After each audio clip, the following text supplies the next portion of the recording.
Pengakuan mengejutkan perwira militer rezim Zionis mengatakan Israel makin melemah dan markasnya segera meledak.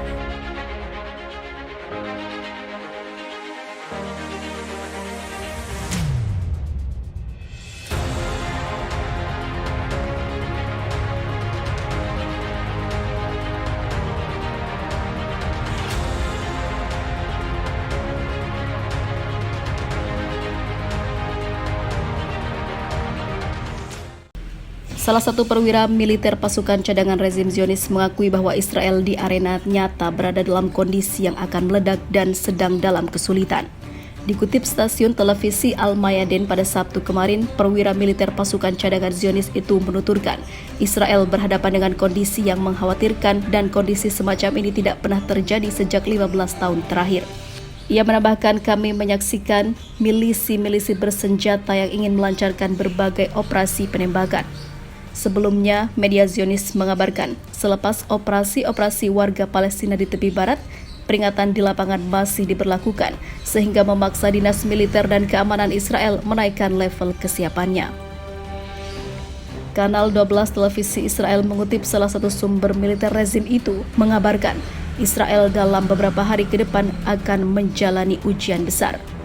Beberapa minggu ke belakang, perlawanan bersenjata warga Palestina dan juga jihad Islam Palestina di berbagai wilayah tepi barat mengalami peningkatan pesat dan ini membuat rezim Zionis cemas, bahkan bisa membuat markasnya sendiri meledak.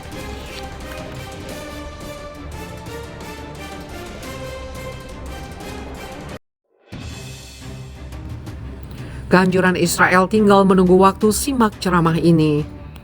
Israel diidentikan dengan Yahudi dan Zionis yang punya karakter keras dan suka berbuat kerusakan. Demikian Al-Quran menggambarkan kaum Yahudi. Pasti akan kamu dapati orang yang paling keras permusuhannya terhadap orang-orang yang beriman, yaitu orang-orang Yahudi dan orang-orang musyrik. Quran Surat Al-Maidah 82. Dalam risalah nubuwah dikabarkan bahwa Israel kelak akan mengalami kehancuran. Hal ini ditegaskan oleh Ustadz Rahman Baikuni, pendiri dan pembina One Ummah Foundation dalam tausiahnya. Pertanyaannya, kapan Israel mengalami kehancuran? Dai yang pernah menimba ilmu tafsir hadis di Setia Demak Al-Fatah menyebut bahwa Israel punya misi ingin mempercepat hancurnya Masjidil Aqsa Palestina, menggantikannya dengan sinagoga mereka, tempat ibadah orang Yahudi. Ini tidak boleh diketahui umat Muslim Palestina. Mereka sengaja menyibukkan umat Islam Palestina agar tidak mengetahui misi terselubung ini.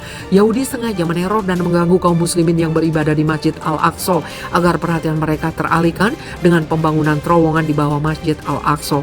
Kata Ustadz Baikuni dalam ceramahnya, terowongan yang mereka gali persis berada di bawah Masjid Al-Qibli kawasan Al-Aqsa. Inilah kerusakan yang tidak akan ditolerir oleh Allah. Mereka pun akan menerima hukuman besar yang menyebabkan mereka habis di muka bumi. Rasulullah menubuahkan ini dalam bentuk perang akhir zaman. Kata Ustadz Rahmat Baikuni, ada satu pandangan menarik dari seorang Syekh Dr. Basam Nihat Jarar, seorang penulis pakar Al-Quran dan ahli sejarah yang mengajar di Universitas Damaskus Suriah dan juga mengajar di Ramallah.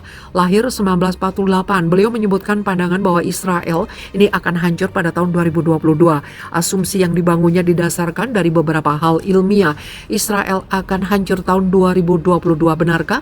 1. Tanggal 15 Mei 1948, Israel memproklamirkan diri sebagai negara merdeka, mulai mengambil alih tanah warga Palestina. Tahun proklamir Israel bertepatan dengan tahun 1367 Hijriah. Dikisahkan seorang wanita Yahudi pernah masuk ke rumah penyair Arab berkebangsaan Irak dan menangis.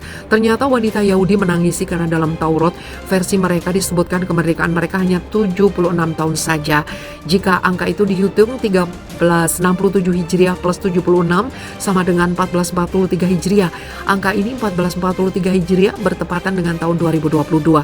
Ini belum terjadi, tapi inilah yang disebut dengan nubuah Qur'aniyah. Makanya beliau Dr. Basam Jarar meyakini Israel akan hancur. Beliau memprediksi waktunya tahun 2022. 2. Satu-satunya surat Al-Quran yang menceritakan tentang hukuman terhadap bangsa Yahudi itu ada di dalam surah Al-Isra ayat 4-8 dan 104. Jika kita hitung ayat dari 4-104, ternyata qadrullah, Allah menakdirkan tersusun atas 1443 kata dalam bahasa Arab. Kata terdiri dari 3 kata, yaitu izim, kata benda, fil, kata kerja, huruf, kata sambung dan sebagainya. Itu dihitung sebanyak 1443 kata 1443 Hijriah sama dengan 2022 Masehi. Apakah ini sebuah kebetulan? Bukan, ini adalah nubuwah Qur'aniyah. 3. Asumsi ketiga yang dibangun Bassam Zarar adalah beliau mencatat apa yang terjadi pada tahun 1982. Saat itu Israel dipimpin Perdana Menteri yang disebut sebagai teroris, Menachem Begin. Pada tahun itu Israel menginvasi Lebanon, berhasil merebut dataran tinggi Golan dari umat Islam Palestina dan Lebanon. Dalam satu ceramahnya, Menachem Begin mengatakan berdasarkan nas-nas dalam Taurat sesungguhnya Israel hanya menikmati masa kemerdekaannya setelah tahun ini hanyalah 40 tahun saja di muka bumi. Mari kita hitung saat itu tahun 1982 plus 40 sama dengan 2022. 4. Alasan keempat juga tidak kalah menarik terkait dengan komet Halley, hujan meteor dalam mitos yang diyakini bangsa Yahudi. Munculnya peristiwa alam komet Halley mengisyaratkan dua hal, akan hancurnya satu bangsa dan lahirnya satu bangsa. Allah menakdirkan bahwa komet Halley ini melintas setiap 76 tahun sekali. Qadarullah, komet Halley terjadi pada tahun 1948, tahun Israel berdiri. Jika kita menambah angka itu, 1948 tambah 76 sama dengan 2024. Jika merujuk nubuwah disebutkan bahwa tahun 2024 ini adalah isyarat kebangkitan khilafah, artinya Palestina akan bangkit dan merdeka. Demikian pandangan Syekh Dr. Bassam Zarar sebagaimana disampaikan Ustadz Rahmat Baikuni tentang kehancuran Israel di akhir zaman. Apakah angka-angka yang disampaikan beliau adalah fakta atau hanya pandangan matematika saja? Kita kembalikan kepada Allah, walau alam.